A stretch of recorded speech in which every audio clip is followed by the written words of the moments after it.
Hello everyone, this is Fantasy-esque and welcome back to Season 3 of Luminous Clan in ClanGen, the Warrior Cats clan generated game. When we left off in the previous episode, we had a litter of one ginger kitten. Just the one, guys. One single kitten between Canary Snap and Lupine Claw, which I thought was the most ridiculous thing ever because our track record for the past couple of litters has been losing one kitten before they become adults, before they graduate into warriors. We lose them in their youth. So I'm very concerned. I will say that the only other litter of one we've had, which was Day Prance, did manage to survive into adulthood, but as you guys can tell, we are living in a time of war, and it is very easy for cats to die in a time of war. So there is no guarantee that this single kitten is gonna survive long enough to have children of her own. But that is another matter, I suppose. At least we get to celebrate her birth, and we'll get to see what she looks like with her eyes a little bit open, so that's going to be adorable. Now, she's a ginger, but she looks very golden in coloring, very similar to Sunchill, who does not count as a ginger cat. He's a golden cat. But he has a rosette pattern, so I'm assuming that this new kitten is going to be similar in appearance to Sunchill. So without further ado, guys, let's just go ahead, see how Godzilla Star is going to handle the next gathering, roll the dice, and get going. Now, he is also on the lookout for a new cat to bring in from the outside so that they can be paired up with one of our clan-born. So whether or not this new cat comes in, at least we'll get an indication of like who he wants to bring inside. So okay, let us roll the dice, guys, and get on with it. We got a 6 on the 10-sided dice, so 2, 4, 6, that's Lynx Clan, and we got a 2, so he wants to antagonize them. Oh my goodness, Godzilla Star. Why? Why? Okay, he wants to antagonize, so he's going to continue antagonizing. At least it's not Chug Clan, you know, who have just become neutral to us. So okay, let's skip a moon. Okay, Luminous Clan has taken some of Shade Clan's territory. Oh wow, look at that. Despite the horrendous weather, Godzilla Star strikes out with his gathering patrol to the meeting place. It's deserted. Any antagonizing of Lynx Clan will have to wait until next moon. Lynx Clan relations unchanged. Thank goodness, I'm actually very glad. When he antagonizes and then we can't do any of the antagonizing. We don't need more enemies. And despite a long search, Melon could not be found by the clan. So yes, guys, we are all familiar with Melon. He was brought in as Godzilla Star's muscle and deputy, and he was paired up with Lupine Claw, and she basically broke up with him the first excuse she could find. She did not like Melon as a mate and had him kicked out and exiled of the clan. Now, Godzilla Star, I don't think, wanted to exile Melon. I mean, of course he didn't. But he was pressured by everyone because Melon didn't give the clan what he was brought in to give them. So he didn't have any reason to keep Melon around. However, now that they are looking for another cat to bring in to pair up with a different female, then Godzilla Star, he's like pulling the same trick again. He wants to bring back Melon into the clan. Some way or other, he is just, you know, I wouldn't say desperate, but he's adamant that Melon is the one that has to come back. Just because Lupine Claw rejected him doesn't mean another female will. But Melon apparently could not be found. And we'll have to see whether Melon will even agree to come in when he is found. But I do think that unless Melon dies or something like that, Godzilla Star is going to be quite persistent with Melon. However, this could be our downfall, guys. I don't know. This could end up being our downfall. Like, if we are stuck on Melon and we don't get any breeding done and we have cats dying, this could end up taking us towards kind of the end of Luminous Clan, which is very, very sad. A sad reality, but something that we have to think about. Rumors reach your clan that the exiled Doglow has died recently. Stone Speck has gotten a stomach ache. Daisy Quake is no longer suffering from heat stroke, thank goodness, because heat strokes are very dangerous. How many cats do we have down? Only Lupine Claw. Canary Snap is a senior, guys. He has reached 120 moons. Oh my goodness. And he's become troublesome. Uh-oh. Uh-oh. So Canary Snap, our nervous cat in his old age, has become troublesome. Oh my goodness, guys. I don't know how to interpret this.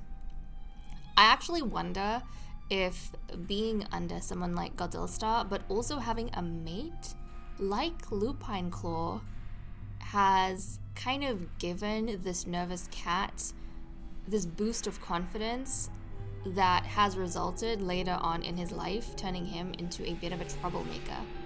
This is all like the confidence he's gotten from having someone like Lupine Claw be his mate, and then obviously having Godzilla Star be the leader. He's become, he's kind of on top of the moon in a way. If you think about it, he didn't earn his place as Medicine Cat. And then he had this very unexpected love story with a mate that I think a lot of the other cats find a little bit scary or terrifying. And the fact that he was brought in and backed up by Godzilla Star, it's kind of intriguing that this is what he's ended up being like. Something to think about for sure. And Fire Kit! I wanted to take a look at her. Oh my goodness, guys, look at this. She has maintained her fearlessness, has an active imagination, and her rosette pattern is a lot more obvious than Sunchill. Sunchill, his rosette pattern is a bit more subtle, I think, on his coat, like the colors he has, whereas on Fire Kit, it looks like bright orange blooms, which is actually really, really cute. You could almost think of them like sparks of fire or flame, you know? It's very interesting, like tiny flames on her body. Oh, she looks cute. She actually looks quite cute, and I actually love her as like Lupine Claw's daughter. You know, the fearless daughter of a troublesome father and a charismatic mother with a secretly murderous past. Very fascinating, very fascinating.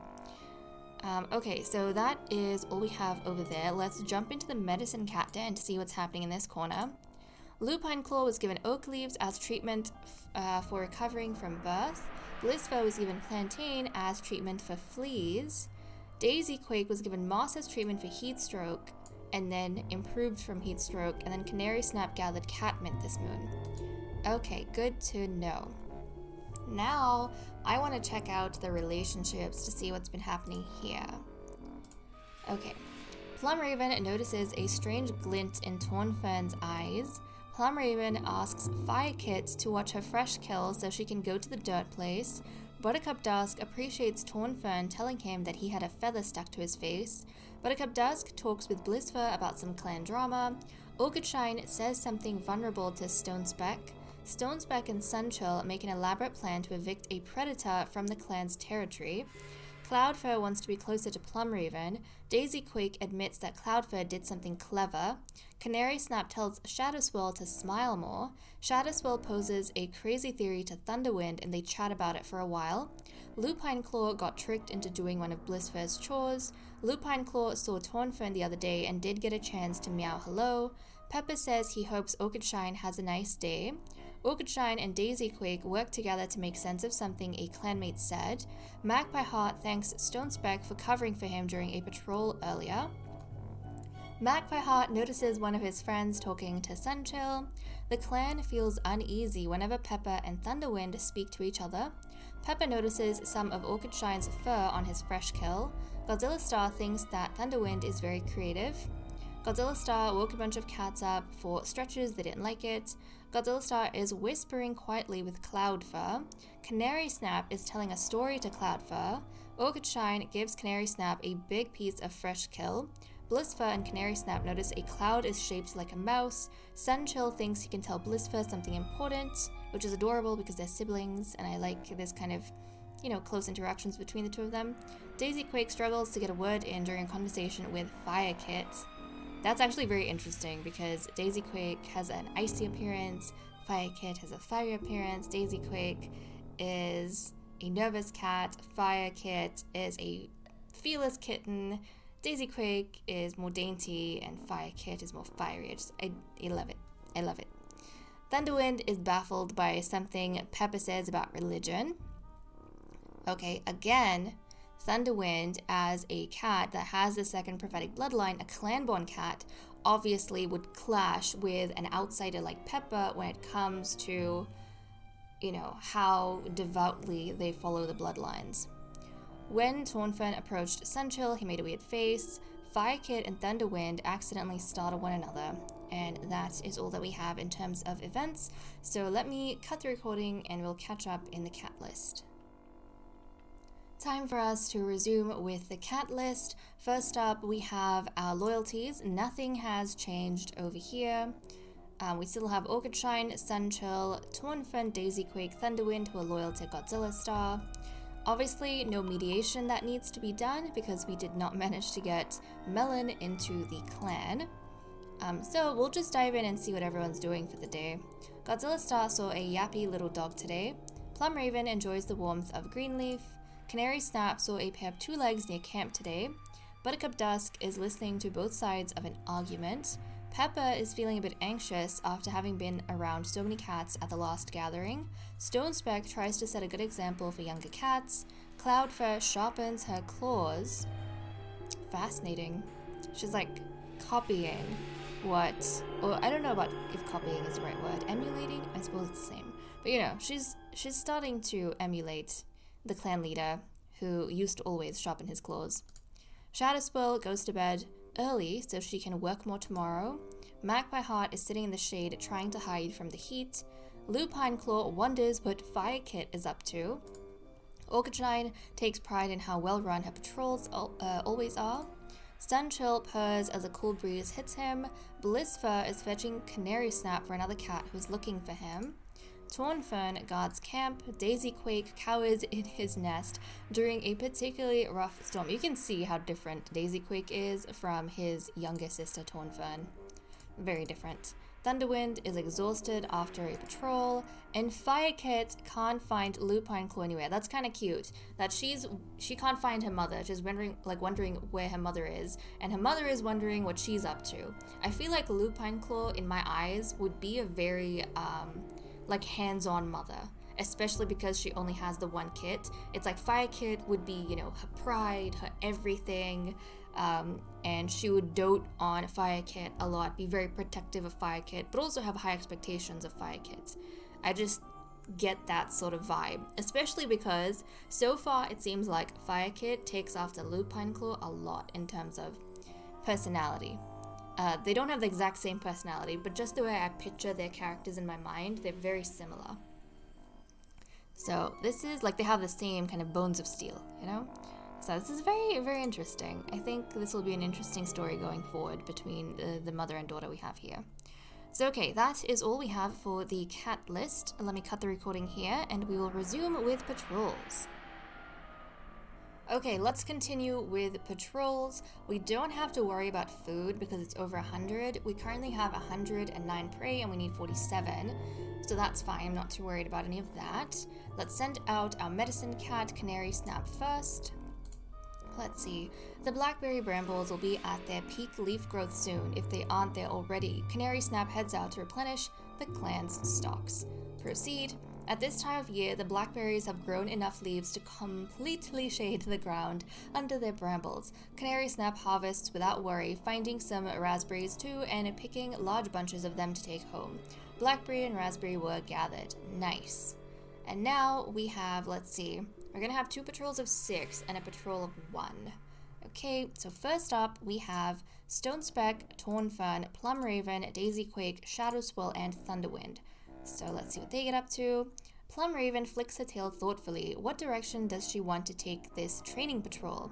Let's proceed. Everyone has had enough on their shoulders lately. Plum Raven decides to lead a casual sparring session, which ends with the patrol flopped around chatting to each other. It's just what's needed to lower their stress levels, which is wonderful. Our next group of 6 is going to be Magpie Heart, Pepper, Cloudfur, Orchidshine, Godzilla Star, and Blissfur. Oh nice, we got some hunting. There's a spring in their steps as the cats head out. Today looks like a good day for hunting. Proceed. The hunting is easy and the company is good. That spring is still just as present in their steps as the patrol heads back to camp, though perhaps the amount of prey they're all carrying makes it harder to see. A huge amount of prey is brought to camp, which is wonderful. We now have 185.8, and finally Sunchill is going out on his own. Okay, let's see. The Lai clan scent marks on this area of the border seem a little more faint than usual, especially with such hostility between the two clans. It could be an opportunity to mark further into Lai clan land, or it could be something to be cautious about. Let's proceed. Sunchill won't be the one to put the first paw wrong, no matter how tempting the circumstances. No, he marks the border exactly right, and if Lai clan has a problem with that, they can take it up with all of Luminous Clan. Okay. I'm kind of surprised that Sunchill, who is usually very childish, didn't make the childish move to go and mark their territory. That's very intriguing. But good on him for being so wise. I don't think we need any more problems with other clans. But okay guys, that is all we have for this episode. I hope you all enjoyed. When we come back next time, of course, we're going to continue trying to get Melon into the clan, and we shall have to see whether or not we succeed, or if we're going to be stuck pretty much trying to raise this single kitten while Melon continues to be a problem for us, because our clan leader is very fussy. So okay guys, with that said and done, I'm going to leave off. Thank you so much for watching. I hope you all enjoyed, and I will see you all next time. Bye bye.